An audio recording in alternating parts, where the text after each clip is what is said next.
Mission चढ़ती कला। और मैं भारत के हर नागरिक को, उद्योगपति को, चैरिटेबल ट्रस्टों को, कलाकारों को, पूरी दुनिया में बसते पंजाबियों को, बहन भाइयों को दिल से अपील करता हूँ, आओ पंजाब को दोबारा अपने पाँव पे खड़े करने का टाइम आ गया है। पुनर्वास में और रिस्ट्रक्चर में पंजाब का साथ दीजिए। मैं वचन देता हूँ, जो भी आप मेहनत की कमाई से 1 रुपया भी अगर निकालोगे तो 1.25 रुपया बना के हम पारदर्शिता और ईमानदारी से इस्तेमाल करेंगे। और जानकारी चाहिए तो rangla.punjab.gov.in ये वेबसाइट पे जा सकते हैं, सब कुछ डिटेल मिल जाएगा। आओ मिलकर हाथ से हाथ जोड़ के एक ऐसा पुण्य उसमें योगदान डालें और बता दें दुनिया को कि पंजाब किसी भी संकट के सामने हारता नहीं है।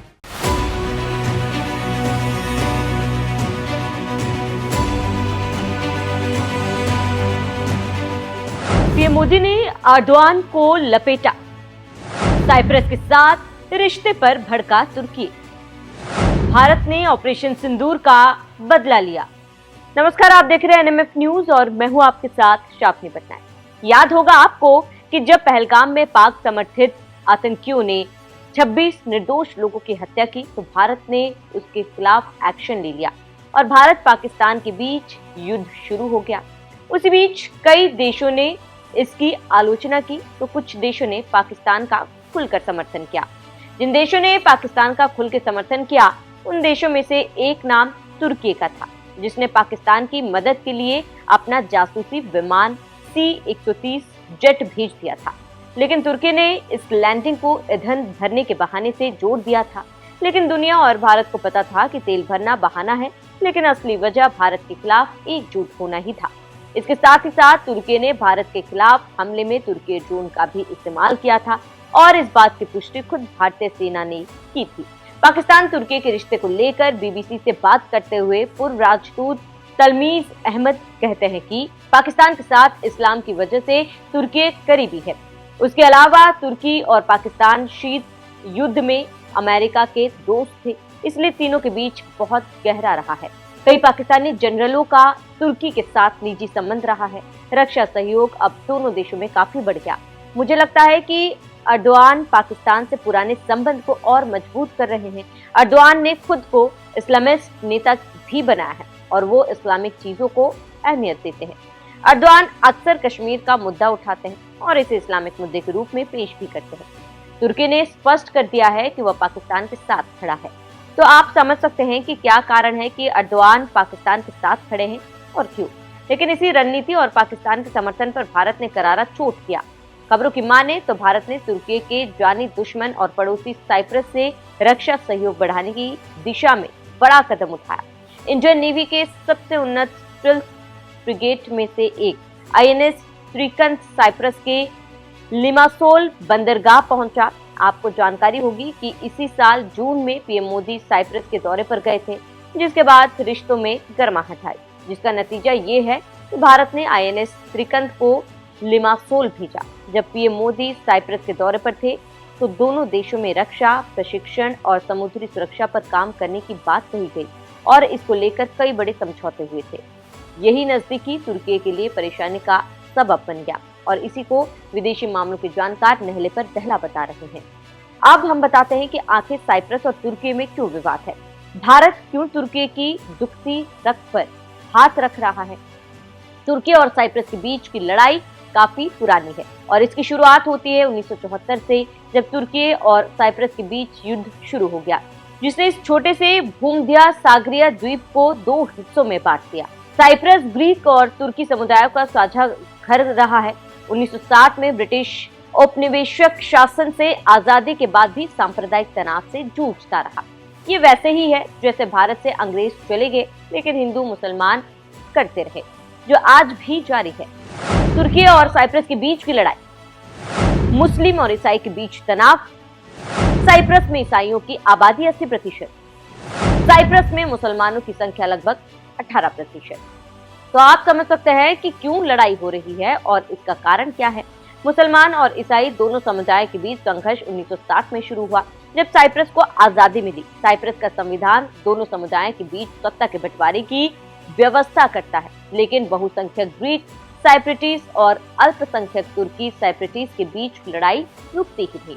ग्रीक लोग साइप्रस को ग्रीस के साथ मिलाने की मांग करते हैं, तो मुस्लिम टर्किस के साथ जाना चाहते हैं और यही लड़ाई आज तक जारी है। कुल मिलाकर 1974 से चल रहा युद्ध आज तक जारी है और साइप्रस दो हिस्सों में बांटा गया। दक्षिण में ईसाई और उत्तर में तुर्की मुसलमान, और इस लड़ाई में अभी तक हजारों लोग मारे जा चुके हैं, लाखों लोग विस्थापित हुए। संयुक्त राष्ट्र संघ ने बंटवारे का विरोध किया था और झगड़े को सुलझाने की कोशिश की, लेकिन इसका हल नहीं निकला और अब भारत इस राजनीति में घुस गया है, जिसे देखकर तुर्की को दर्द हो रहा है। एक दिलचस्प जानकारी देते चले कि नरेंद्र मोदी की साइप्रस यात्रा 2 दशकों में किसी भारतीय पीएम की पहली यात्रा है। इसे तुर्की और पाकिस्तान के लिए बड़ा संदेश है। ये यात्रा ऐसे समय में हुई जब तुर्की ने हाल के सालों में पाकिस्तान के साथ अपनी नजदीकियां बढ़ाई, खासकर कश्मीर मुद्दे पर और ऑपरेशन सिंदूर के दौरान। तुर्की ने पाकिस्तान को ड्रोन और सैन्य मदद की थी, अब उसी का भारत ने जवाब दिया। देखना होगा कि आगे एर्दोआन क्या करते हैं।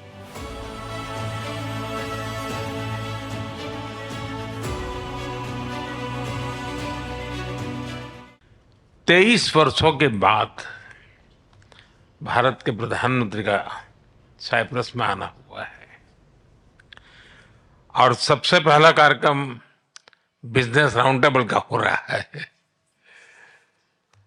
ये एक संकेत है कि भारत और साइप्रस के संबंधों में आर्थिक जगत से जुड़े लोगों का कितना महत्व है। आपके विचारों को मैंने बहुत गौर से सुना है। भारत साइप्रस आर्थिक संबंधों के लिए आपकी प्रतिबद्धता को मैंने महसूस किया है। आपके विचारों में सिर्फ संभावना ही नहीं, संकल्प को भी मैं महसूस कर रहा हूं। यह स्पष्ट है कि हमारे संबंधों में आगे बढ़ने की अपार अपार संभावनाएं हैं। फ्रेंड, साइप्रस लंबे समय से हमारा विश्वसनीय पार्टनर रहा है, जिसका आप लोगों ने भी उल्लेख किया, और भारत में यहां से उल्लेखनीय निवेश भी हुआ है। कई भारतीय कंपनियों ने भी साइप्रस में, और एक प्रकार से साइप्रस को यूरोप का गेटवे के रूप में ही देखा है।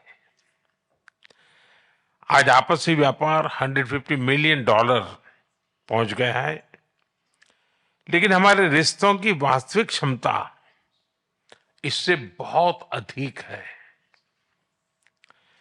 आप में से अधिकतर लोग भारत से जुड़े हुए हैं और पिछले 11 वर्षों में भारत की ग्रोथ स्टोरी को भी देखा है। पिछले 1 दशक में भारत विश्व की 5वीं सबसे बड़ी इकोनॉमी बना और बहुत निकट भविष्य में हम दुनिया की 3री इकोनॉमी बनने की दिशा में बहुत तेज गति से आगे बढ़ रहे हैं। आज विश्व में भारत बहुत तेजी से ग्रो करने वाला एक इमर्जिंग इकोनॉमी में इसका स्थान है।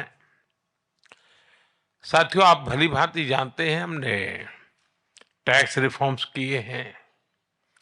जीएसटी के साथ वन नेशन वन टैक्स प्रणाली लाई गई है। कॉर्पोरेट टैक्स रेशनलाइज किया गया है। हजारों की संख्या में कानूनों में डिक्रिमिनलाइजेशन करने का काम हमने किया है। हमने ईज ऑफ डूइंग बिजनेस के साथ साथ ट्रस्ट ऑफ डूइंग बिजनेस, उस पर भी उतना ही बल दिया है। आज भारत में स्पष्ट नीति है, उसके साथ साथ स्टेबल पॉलिटी भी है। 6 दशकों के बाद ऐसा हुआ है कि एक ही सरकार लगातार 3री बार चुन करके आई है। भारत की डेमोग्राफिक डिविडेंड और टैलेंट से आप भली भांति परिचित हो और आपकी बातचीत में भी इसका जिक्र हुआ है।